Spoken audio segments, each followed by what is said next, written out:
fake Geromanyo ang kachat ni Rosemar na humihingi ng trabaho. Hindi ang dating child actor na si Geromanyo ang nag-chat at nanghihingi ng trabaho sa social media personality at businesswoman na si Rosemar Tan ayon sa Showbiz Insider na si Uji Diaz.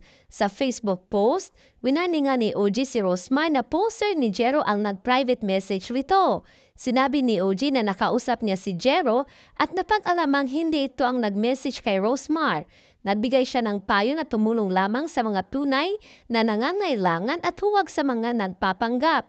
Dagdag pa niya, nag-message din sa kanya ang fake Jero ngunit hindi niya ito pinansin dahil duda siya na ito nga ang tunay na Jero.